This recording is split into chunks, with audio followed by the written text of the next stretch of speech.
Pessoal da BTV, hoje nós vamos falar de um personagem que revolucionou as histórias em quadrinhos de super-heróis. Trata-se de Miracle Man. Miracle Man, que talvez você nunca tenha ouvido falar dele, é o personagem mais revolucionário que pouca gente conhece. Ele foi criado na Inglaterra e ele era, na verdade, uma cópia do Capitão Marvel Shazam, que era publicado nos Estados Unidos pela editora Fawcett. O problema é que este personagem ele foi criado na Inglaterra porque o Capitão Marvel Shazam sofreu um processo de plágio do Superman, da editora do Superman, que na época era a National Comics, hoje a DC, que entendeu que o Capitão Marvel Shazam era muito parecido com o Superman. A DC perdeu o processo em primeira instância e depois eles recorreram lá pela década de 50 e a Fawcett nesse período já resolveu descontinuar. É importante dizer, o Shazam vendia até mais que o Superman, um personagem muito popular. Como na Inglaterra não tinha nenhum personagem para substituir o Capitão Marvel Shazam, que era publicado lá, o Mickey Anglo recebeu a incumbência de criar uma cópia do personagem, que na época se chamava Marvel Man, e ele começou a fazer as histórias dos mesmos moldes do Capitão Marvel Shazam. Esse personagem ele foi crescendo e acabou tendo uma certa popularidade e caiu nas mãos de Alan Moore, escritor de Monstro do Pântano, de Watchmen, de V de Vingança, e esse escritor acabou revolucionando, fazendo uma das primeiras histórias adultas de super-herói. O personagem trocou o nome porque a Marvel já tinha os direitos do nome Capitão Marvel e eles ficaram com medo e eles acabaram trocando para Miracle Man. E para falar um pouco de toda essa história complicada, a gente vai conversar com Flávio Peçanha, que tem uma página sobre Alan Moore, entende bastante sobre o autor inglês, e a gente já avisa, essa história vai sair no Brasil ainda, tá? E a nossa entrevista tem alguns spoilers para quem não conhece a história, é um verdadeiro graal dos quadrinhos. A Marvel conseguiu resgatar essa história, ela está publicando e deve ter uma grande repercussão. Acompanhe aí e... Bom, pessoal, estamos aqui com o Flávio Peçanha, né, para falar um pouquinho sobre Alan Moore, né? Ô Flávio, primeiro, saudações, né, porque eu não sei se a galera tá assistindo de noite, de dia ou de tarde, né? E assim, cara, quem é o Alan Moore? Quem é essa figura? Por que ele é tão importante pros quadrinhos? E por que você começou a trabalhar com ele, cara? Assim, porque você tem uma página, né, sobre o Alan Moore e tal. Bandana, tudo jóia? Eu sou fã do Alan Moore já há algum tempo. Eu considero ele provavelmente um dos mais... importantes expoentes aí dos quadrinhos das últimas décadas. E resolvi fazer essa página do Facebook, o Alan Moore BR, em homenagem ao escritor. E ele não é apenas um escritor, ele é também um grande artista, ele é um performista, ele foi desenhista também por algum tempo. Eu acredito que o Alan Moore estabeleceu, ele aumentou o horizonte dos quadrinhos. Ele representa, desde que ele iniciou a carreira, no início dos anos 80, foi quando ele se estabeleceu no mercado. Ele deu uma grande continuidade ao trabalho de outros expoentes, como Will Eisner, né? Criou uma série de novos paradigmas, aumentou a fronteira e as possibilidades dos quadrinhos. E ele não trabalha só com quadrinhos, né? Recentemente a gente viu que o Alan Moore aí tá fazendo alguma coisa no cinema. Ele já gravou uma música, Marcha dos Patos Sinistros, né?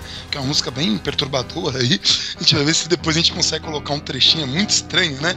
Mas o cara ele é um artista mesmo, né? Assim, não na acepção de se afastar das pessoas, apesar que ele também vive, né? Um pouco afastado. Mas na questão da criação, né? Da criatividade, né? O Alan Moore, talvez artista seja a melhor definição, melhor rótulo para ele, né? Até porque ele encara arte e magia praticamente como sinônimos. Desde que ele comemorou seus 40 anos, ele passou a se declarar também como mago, né? E ele vislumbra a arte como uma forma de alterar a maneira das pessoas de verem o mundo. Para ele isso é magia também. Bom, ele ajudou muita gente a ver o mundo de forma diferente, né?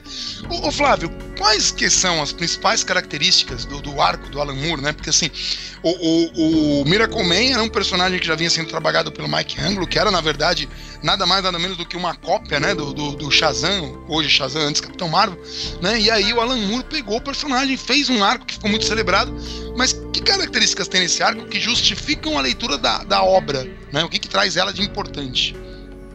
O Shazam, o Capitão Marvel, ele também era uma espécie de plágio do Superman, né? Tanto é que, se eu não me engano, foi na Média número 4, há uma espécie de crossover entre o Shazam e o Superman. É o Super Duperman. E aquilo tinha também um significado simbólico, porque eram duas editoras que estavam se digladiando, e a gente vê os dois se confrontando numa mesma história dentro da revista Mad.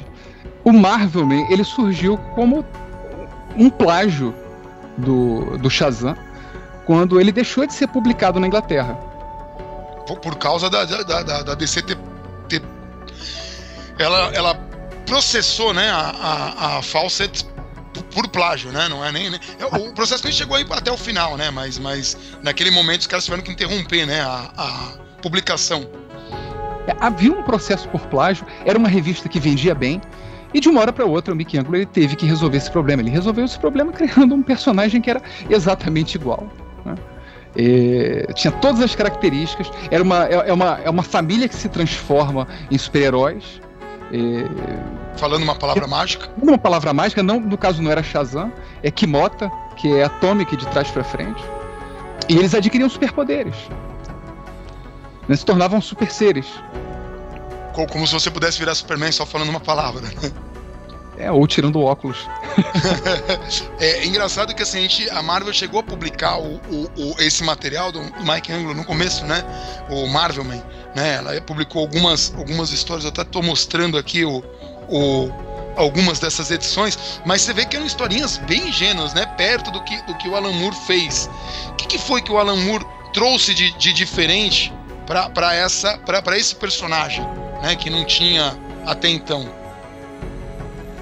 O Alan Moore ele trouxe a pós-modernidade para os quadrinhos.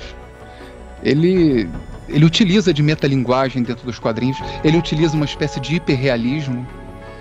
Há uma página do Miracleman em que ele está olhando uma página do Capitão Marvel, do Shazam. A partir do momento em que um dos vilões da história tem ideia do que fazer, né? Como ele vai construir o Miracleman. Ou seja, existe todo um processo reflexivo na história do Miracleman. E definitivamente o Miracleman, que surgiu junto com outros personagens importantes também do Alan Moore, ele representa um marco nas histórias em quadrinho. Porque o Alan Moore ele começa a encarar os super-heróis de uma forma sob um viés realista. Ele começa a analisar como o mundo reagiria, como o mundo se comportaria se os super-heróis efetivamente existissem, né? Isso seria bom ou seria ruim para o mundo? O mundo não permaneceria mais o mesmo na presença de super-heróis, né? Algo mudaria. E ele analisa quais seriam as consequências disso. Existe uma passagem muito curiosa no Watchmen em que o John Osterman ele entra numa câmara chamada Intrinsic Field, o campo intrínseco, e a partir desse momento ele é desintegrado, né? As siglas do Intrinsic Field é IF. O que aconteceria se surgisse um super ser? Esse questionamento ele reforça mais adiante no Watchmen, por exemplo. Que no Watchmen é só o Dr. Manhattan que é realmente um super-herói, né? O resto são pessoas inspiradas, mais românticas do que necessariamente ou pessoas exibidas, ou pessoas perturbadas, né? Que se vestem de heróis, mas efetivamente alguém que tem um poder assim sobrenatural é só mesmo o Dr. Manhattan, né? Exatamente, é o Dr. Manhattan que é um super ser, né? No Miracleman a gente não tem apenas um, a gente tem mais de um super ser. E os mesmos questionamentos que o Alan Moore ele faz no Miracleman, foi uma obra que surgiu em 1982 na revista Warrior, que é uma revista inglesa. Ele também leva esses questionamentos pro Watchmen, que surgiu 4 anos depois, em 86, foi publicado 4 anos depois. E ele leva para caminhos opostos, né? Ele leva Miracleman a uma espécie de onipotência, ao passo que em Watchmen os super-heróis eles são completamente reféns do mundo. A preocupação em Watchmen é justamente quão ridículos esses personagens seriam no mundo real. A gente tem uma cena em que o Coruja ele diz da dificuldade que ele teve com o uniforme porque ele precisou ir no banheiro, o uniforme não tinha um zíper. E assim, das obras do Alan Moore, a gente tem o Watchmen e V de Vingança também, né? Qual foi... você falou que o Watchmen surgiu 4 anos depois que Miracleman foi publicado. O V de Vingança foi também depois, foi antes, que também... V de Vingança tá até em voga com essas manifestações e o pessoal usando a máscara, né, do personagem e tal. É verdade. A revista Warrior número 1, ela foi publicada em 1982 na Inglaterra, e ela trazia 3 histórias do Alan Moore. Uma delas era do Miracleman, a segunda história era V de Vingança, e a terceira história era a Bo Jeffrey Saga, que vai ser republicada em breve, né? Então, essas 2 grandes obras que se tornaram famosíssimas do Alan Moore, que é V de Vingança e Miracleman, elas surgiram ao mesmo tempo. E Flávio, na história do Miracleman tem um momento em que o personagem ele ajuda, né, a realização de um parto. Isso pra época não deve ter sido uma coisa muito fácil, né, de se ver aí, né? Foi uma cena bastante inédita, inclusive a capa ela tem uma advertência sobre as cenas fortes contidas nessa história, né? É uma história muito bonita, e ao longo de algumas páginas a gente vê um parto ocorrendo. Inclusive é de se questionar se nessas versões censuradas que a Marvel tem lançado, como ela vai resolver esse problema do parto. Pois é, que é curioso como a violência a gente já está habituado, e um parto, né? Quer dizer, de repente a violência é uma coisa que não precisa de uma advertência tão grave, mas não, agora vai ter um parto, hein? Olha, parece uma coisa muito, muito estranha. Você achou uma coisa interessante essa coisa da Marvel fazer? É ruim pra obra ter os dois ou não ter? Pra que fique claro pro público, a Marvel lançou uma edição do quadrinho para menores de 12 anos, então ela atenua a coisa da mulher nua, né? Coloca assim alguma coisa, e a versão como ela foi escrita, né? Como é que você vê isso daí, Flávio? Meio complicado, né? Eles lançaram, na verdade, na versão digital. Essa revista está sendo lançada em impressa e digital. A impressa está recebendo aí diversas capas. E a versão digital ela está sendo lançada em 2 formatos. Um formato para maiores de 12 anos, até 17, que contém cenas que estão censuradas. As cenas de nudez elas são tapadas, com a esposa do Miracleman, ela usa uma calcinha, os mamilos eles são apagados. Mas é estranho a Marvel fazer isso, né? É complicado pra obra, né? Não imagino que se o Alan Moore estivesse assinando a obra, porque ele não quis assinar a obra, né? Ele ficou com o original writer, né? Nos créditos, não foi isso? Essa iniciativa do Alan Moore, ele aceitou fazer um acordo com a Marvel para que Miracleman fosse publicado. É uma obra que já tem mais de 30 anos de idade. A única vez em que ela foi republicada foi nos Estados Unidos, poucos anos depois dela ter sido publicada na Inglaterra, de forma incompleta. Então o Alan Moore ele deu continuidade à obra, e desde então a obra nunca mais foi publicada. Havia toda uma questão de direitos autorais. Na verdade, o personagem criado pelo Michelangelo, ele foi retitulado quando foi lançado nos Estados Unidos para Miracleman. Ele se chamava originalmente Marvelman. Com essa renomeação, que diferenciava do personagem original, era praticamente uma reformulação do personagem criado pelo Michelangelo. Chegou-se à conclusão de que essa obra foi produzida de forma clandestina. Ou seja, todo o trabalho que o Alan Moore produziu junto com diversos artistas, inclusive a fase posterior, que quem escreveu foi o Neil Gaiman, toda essa fase é clandestina, não passa de um bootleg. Portanto, quando a Marvel finalmente conseguiu comprar os direitos do Marvelman, ela não conseguiu comprar o Miracleman junto. O Miracleman se encontrava à parte, se encontrava num limbo. E para conseguir os direitos desse personagem, ela teve que negociar com cada um dos artistas. É por isso que a fase do Warp Smith, né? O pessoal não sabia se ia sair ou não. Havia toda uma controvérsia sobre esse personagem, que é um personagem que exerce um papel muito importante dentro do arco de histórias do Alan Moore. Mas ele também teve histórias autônomas. Ele teve histórias independentes. Para que a gente tivesse o arco completo, tudo completo, essas histórias, de alguma forma, elas teriam que se integrar, elas teriam que ser adquiridas também pela Marvel. Caso contrário, a saga ela ficaria descaracterizada, né? Talvez até se cogitou a possibilidade de se redesenhar toda a história, a fim até de excluir os personagens que não fosse possível adquirir os direitos. Mas a Marvel ela conseguiu costurar um grande acordo, ela conseguiu costurar um acordo com o Alan Moore, que se deu também a grande custo.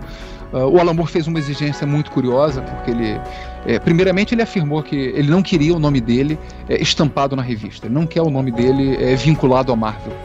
Certo. Ele não se importa que a obra dele seja republicada, mas ele não quer que o nome dele seja utilizado junto ao logotipo da Marvel. E ele também não aceitou dinheiro nenhum pela obra. Essa era uma das partes do acordo. Ele determinou que todos os valores, todos os royalties que ele receberia, que eles fossem repassados ao Michelangelo e à família dele. Que ele estava doente, inclusive, né? Na fase final, assim, recentemente, ele é agora falecido, mas ele estava bastante doente.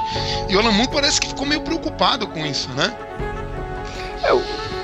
O Alan Moore, ele, inclusive, hoje ele não conversa mais, não mantém mais relações com o editor original da Warrior, que foi o primeiro editor do Miracleman. Ele não mantém mais contato com o Dez Skin, porque ele ficou incomodado justamente com o fato do Dez Skin ter publicado esse material sem autorização do Michelangelo, né? Quando ele soube que o Michelangelo estava mal, Michelangelo chegou a fazer algumas entrevistas já no final da vida, mas a gente percebia pelo teor das entrevistas que ele já estava ficando senil, que ele já não estava muito bem, né? Inclusive mentalmente. Ele já não conseguia encadear muito bem palavras, ele já se encontrava limitado, né? Totalmente limitado. E isso despertou realmente a preocupação do Alan Moore. O Alan Moore sempre foi um sujeito muito humanista, muito preocupado com a categoria artística. Ele fez uma série de doações, uma série de royalties que ele transfere para outras pessoas, para outros artistas. E o Michelangelo também foi beneficiário desse acordo, né? Foi a forma que o Alan Moore conseguiu de resolver esse impasse e até de compensar o Michelangelo pela injustiça que foi feita, né? E me diz uma coisa, no caso, o Miracleman, ele tem logo no começo da saga, você vê uma relação dele com o Nietzsche, né? Isso foi do Alan Moore, essa sacada, foi de alguém, e o Alan Moore se aproveitou, porque é curioso, porque na criação do Superman, tanto o Joe Shuster quanto o Jerry Siegel, eles tinham pensado em fazer o Superman relacionado ao Nietzsche e Metrópolis, a cidade, ao filme do Fritz Lang, só que no fim, quando acabou aquela coisa da depressão, eles mudaram tudo e ficou só no imaginário. É curioso que o plágio do plágio tenha resgatado isso. Isso foi do Alan Moore ou não? Há uma historiazinha que funciona como uma espécie de prefácio pro Miracleman, que é uma história antiga do Michelangelo, desenhada pelo Don Lawrence, se eu não estou enganado, que era o desenhista à época do Marvelman clássico.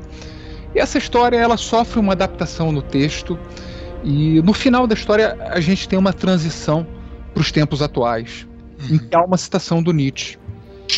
O Alan Moore ele sempre teve uma abordagem nietzschiana do mito do super-herói. Ele sempre encarou os super-heróis sob essa ótica.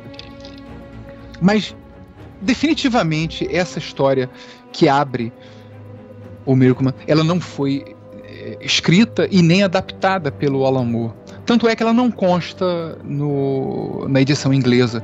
Quem teve essa ideia foi o Dez Skin, e a história chegou a ser redesenhada em alguns pontos pelo Gary Leach, que é o artista dos primeiros números do Miracleman.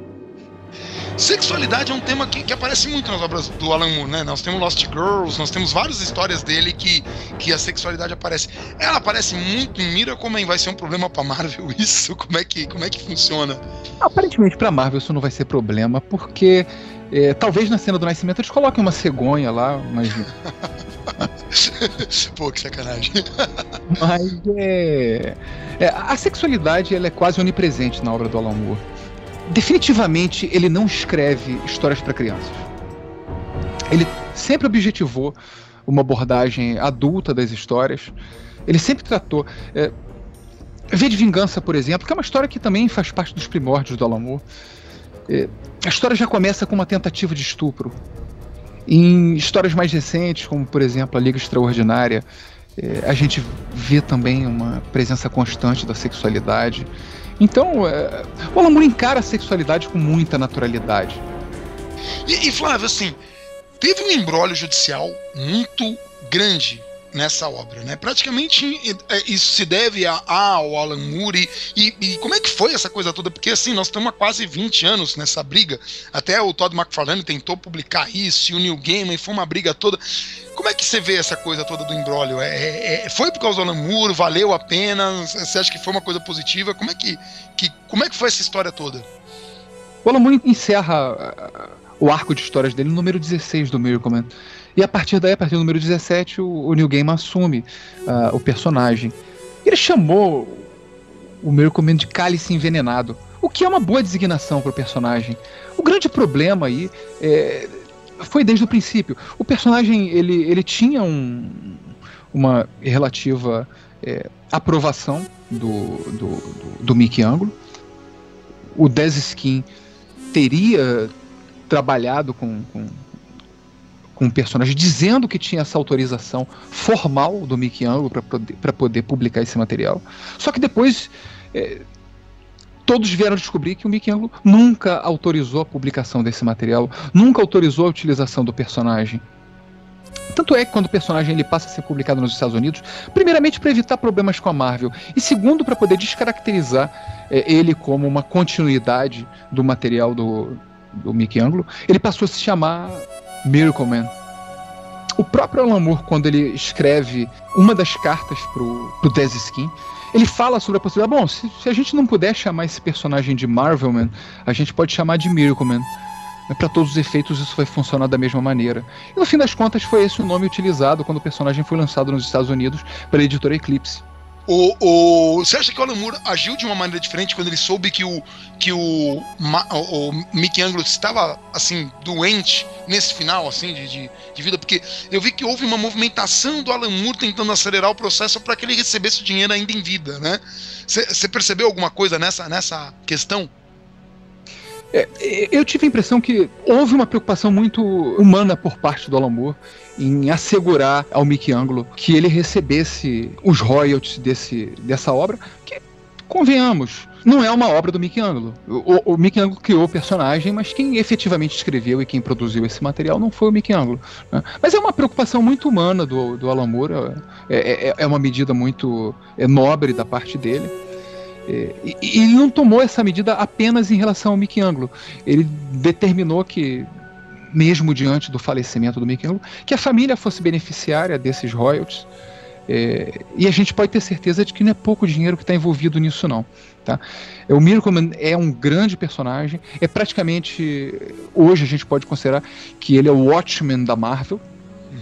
Acredito que a Marvel não tenha um personagem tão complexo e adulto como o Miracleman. Então isso coloca a Marvel e a DC nesse exato momento em paridade de armas. Finalmente a Marvel tem uma grande obra, né? Não que o Frank Miller não tenha feito um trabalho com Demolidor e tal, mas uma obra do Alan Moore traz uma dimensão diferente mesmo, né? Uma coisa que você pode trabalhar, você pode ler e te traz profundidade, te remete a muita coisa, realmente. E é engraçado porque assim, é difícil criar um herói novo, né? A gente brinca que a indústria de quadrinhos de super-herói vive de heróis antigos. E o Miracleman, apesar de ser antigo, é o personagem mais recente que tem possibilidade de despertar algum interesse, né? É verdade. E é uma coisa muito interessante que o Alan Moore fez com o Miracleman, que da mesma forma que ele criou um personagem praticamente novo, ele cria um novo personagem, ele não invalida nada daquilo que foi escrito pelo Mickey Anglo. Tudo aquilo que foi escrito pelo Mickey Anglo cabe dentro daquela cronologia que ele criou. Essa é a grande sacada. Ele faz isso com o Supremo também, né? Quando ele vai fazer o Supremo, que é uma história de Superman, ele consegue não quebrar nenhum ponto da história que veio contada antes. E a gente tem que lembrar que era o Rob Liefeld, né? Quer dizer, poxa, pra validar Rob Liefeld não é pra qualquer um, né? Alguns inclusive chamam de Superman, né? Que seria bem melhor. E Flávio, você vê muita diferença da fase do Alan Moore para a do Neil Gaiman? Eu acho que é muito diferente a abordagem do Neil Gaiman. O Alan Moore, ele não utiliza palavras inúteis. A gente vê uma grande riqueza na obra dele, nos textos dele. O Neil Gaiman é um bom escritor. acho que talvez a obra máxima do Neil Gaiman seja o Sandman. É uma grande obra, é uma obra fenomenal. O Neil Gaiman, ele recai em certas redundâncias. A fase dele no personagem é uma fase cansativa. É uma fase que acredito também que o próprio Alan Moore não deixou muito espaço para se explorar o personagem depois daquilo. Não deixou um gancho, né? Não, ele definitivamente encerra o personagem num grande momento. E acredito que não havia muita coisa para ser explorada a partir dali.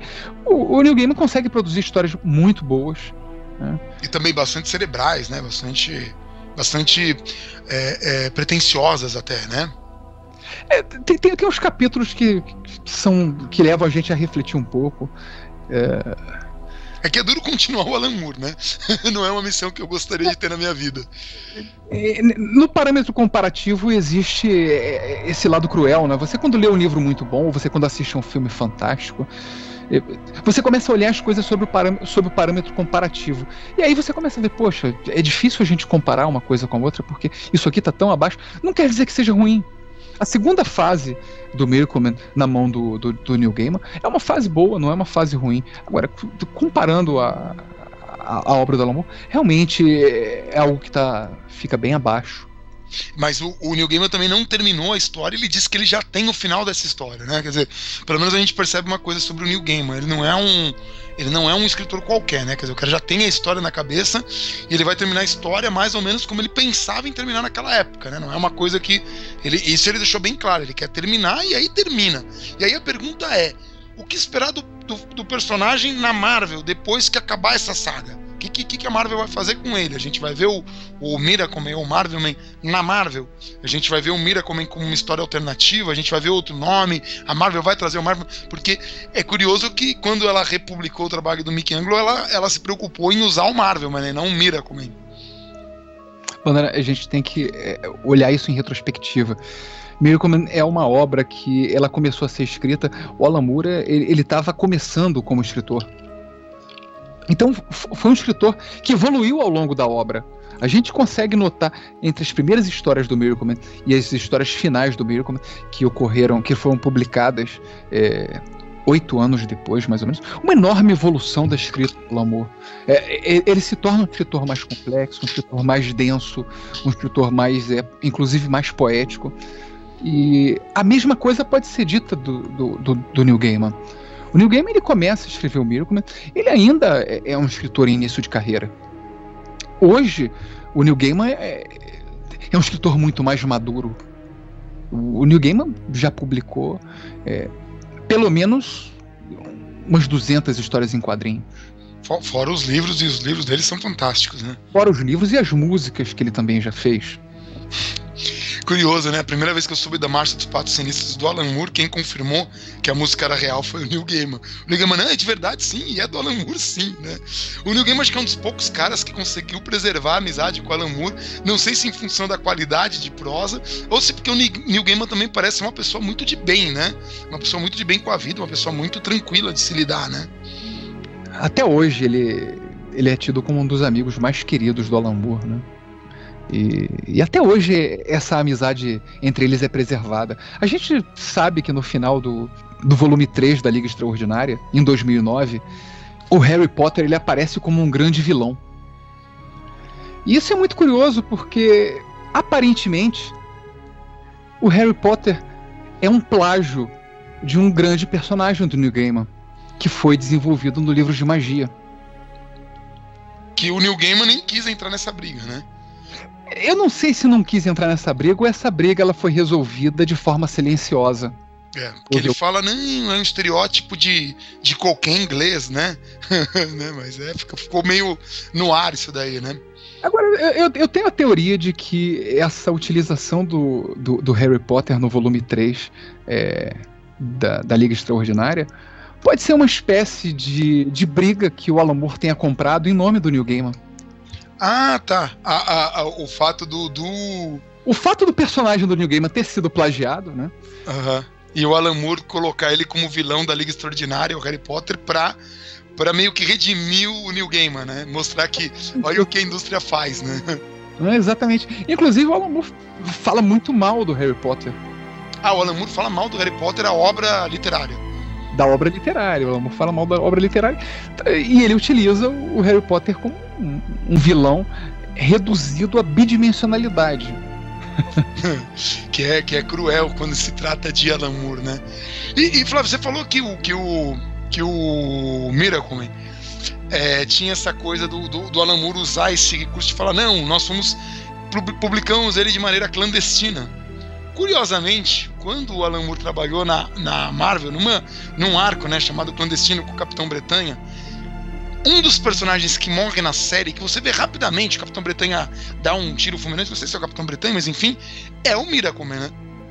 E na Marvel, né? Quer dizer, sem a gente imaginar que depois o personagem ia acabar aparecendo na Marvel. Mas a gente vê as costas dele, dá pra reconhecer que era ele, como se o Alan Moore quisesse encerrar ali aquela questão. Aparece também, além dessa cena dele sendo fulminado por um raio energético, né? Aparece também uma sepultura com o nome Miracleman no Captain Britain. Aquilo foi antes do Miracleman ser publicado. O Alan Moore já cultivava o desejo de escrever histórias desse personagem. Isso era um desejo de infância do Alan Moore. E como a Marvel, se ela vai incorporar isso ou não à história, a gente não sabe. Como ela vai incorporar isso à cronologia? Se ela vai buscar algum link? Miracleman é um personagem que permite uma série de leituras e releituras. É um personagem autorreflexivo e filosófico. Inclusive, existe uma série à parte, que foi também escrita pelo Neil Gaiman, o Apócrifa, em que a gente vê o Miracleman tendo vislumbre de outros personagens. Ele vê o Homem-Aranha, ele vê o Wolverine. Então há um espaço para que o Miracleman ele seja incorporado à cronologia da Marvel. Há um espaço. Mas não o Miracleman do Neil Gaiman nem do Alan Moore. Esse personagem ele faz parte de um universo à parte. Ele não se integra definitivamente ao universo da Marvel. Agora, essa utilização de dois títulos, a gente vê que o personagem clássico está sendo chamado de Marvelman e o personagem novo está sendo chamado de Miracleman, o personagem do Alan Moore. Isso quer dizer o seguinte, que a Marvel está utilizando esse mesmo personagem como dois seres diferentes. Há a possibilidade do Marvelman ser integrado à Marvel, ele passar a ingressar na cronologia da Marvel como um personagem, inclusive tirando proveito do sucesso do personagem do Alan Moore. E o personagem do Alan Moore ele seguir como uma série à parte, uma espécie de Elseworld, né? Um mundo alternativo, que não se mistura com o ambiente da Marvel. Você fala que nessa história apócrifa o Miracleman vislumbra personagens da Marvel ou de todas as editoras? Ele vislumbra personagens da Marvel. Mas assim, por coincidência? Não, não me parece que seja propriamente uma coincidência. É um recurso metalinguístico que o Neil Gaiman utilizou nessa série, né? Inclusive o Miracleman, iniciado com Alan Moore e depois continuado com Neil Gaiman, é uma série que não terminou ainda. A gente vai ter a continuidade dessas eras que o Neil Gaiman começou a construir lá atrás. Aparentemente não se exaure aí. Tem o Apócrifa, que seriam histórias curtas com artistas convidados, e houve uma obra que não foi publicada. Ela chegou quase a ser publicada e não foi, inclusive desenhada por um artista brasileiro, que é o Mike Deodato. Ah, o Mike Deodato desenhou, né? O Mike Deodato desenhou todo o primeiro número 1, o número 1 do Miracleman Triumphant, e essa obra nunca chegou a ser publicada. Há um detalhe muito curioso. A Marvel convidou o Mike Deodato para desenhar a capa do número 3 do Miracleman. Tá. Isso pode indicar que está sendo traçado um acordo para essa obra talvez ser publicada, né? Inclusive o Mike Deodato é um cara que está bem estabelecido na Marvel, publicou histórias aí de bastante sucesso, né? Há então a possibilidade de que esse universo do Alan Moore ele seja expandido nessas obras periféricas. Certo. Flávio, de qualquer forma, assim, independente da questão capitalista da coisa, uma coisa tem que se dizer: a Marvel tá tomando muito cuidado porque sabe o valor que essa obra tem, né? Miracleman é a galinha dos ovos de ouro da Marvel hoje. É de um dos escritores mais celebrados nos dias de hoje, né, nos últimos 30 anos. eles estão tomando uma série de cuidados, eles estão restaurando a obra de forma muito cuidadosa. A gente até pode criticar a forma como a Marvel tá republicando esse material. A gente sabe que a finalidade dela é capitalizar, é ganhar dinheiro, mas eles estão sendo bastante cautelosos. Escolheram um excelente colorista, que é o Steve Olive, foi o cara que colorizou no Ocidente Akira, muito tempo atrás, fez um belíssimo trabalho à ocasião e agora também está fazendo um trabalho muito bonito, dá muito realismo, dá muita densidade para a obra. Eles estão restaurando de forma muito cuidadosa. Esses primeiros números é relativamente fácil de restaurar porque eles já têm essas imagens em preto e branco e colorizar esse material é algo relativamente fácil. O problema é você restaurar um material que você não tem mais os originais e esse material já está colorizado, que é o período, especialmente aquela fase final, os últimos 6 números que o Alan Moore escreveu, que foram desenhados pelo John Totleben, que é um tremendo artista, mas ele é um cara que desenha muito, o traço dele é todo detalhista, cheio de achuras. Como é que você restaura isso? Como é que você remove digitalmente as cores? Isso é uma coisa muito trabalhosa. Então eles vão ter que ser muito cuidadosos. Há a possibilidade dessa arte ficar um pouco comprometida quando eles chegarem nessa fase, né? A gente só vai saber quando chegar lá, né? Pra quem tá curioso aí, até o momento, né? A Marvel publicou 2 edições do Miracle Man, né? Talvez saia uma amanhã, né? Não sei se vai sair uma vez por semana, mas se for amanhã sai outra, porque a gente tá gravando isso na terça-feira, dia 4/2, né? Mas enfim, de qualquer forma, muito cuidado. Flávio, então, eu só tenho a agradecer a entrevista. Eu acho que já ficou bastante claro aí para as pessoas a importância dessa obra, que a Panini já prometeu publicar aqui no Brasil. Então a gente sabe que vai sair, a gente não sabe como, né? Mas seguramente sai antes dessa Comic Con aí que está se anunciando aqui no Brasil, né? Você chegou a ver isso? Ficou curioso? E essa Comic Con talvez seja um dos maiores eventos. A gente também tem que prestar todos os respeitos a outros eventos paralelos que estão sendo realizados também. Lá em Minas Gerais a gente teve a FIC, que é um evento também muito importante, mas a Comic Con, ela hoje não é um evento só de quadrinhos, ela é um evento sobre esse entretenimento, né? De entretenimento, é sobre cinema, é sobre televisão, é sobre estátuas, cosplay, é uma série de jogos também. Então é um ambiente muito rico, é um ambiente que vai inclusive projetar e ampliar esse universo de pessoas interessadas nesse tipo de cultura que está conectada ao quadrinho e é um entretenimento que, infelizmente, o quadrinho ele perdeu muitos leitores nos últimos anos. É uma oportunidade de ampliar talvez um pouco mais esse público, né? Bom, vamos torcer. Flávio, de qualquer forma, só agradecer. A gente vai ver agora aí a reação das pessoas, a gente vai ver como é que vai ser a Comic Con e a gente espera que você esteja por aqui, né? Que vai ser aqui em São Paulo e aí a gente conversa pessoalmente. Bandana, certamente eu vou estar presente. Agradeço aí a oportunidade de você mencionar a nossa fanpage do Alan Moore BR no Facebook. E sempre que você precisar eu estou à disposição. Maravilha. Um abração pra ti, cara, um abração aí pra todo mundo que tá assistindo e é isso. Um grande abraço a todos.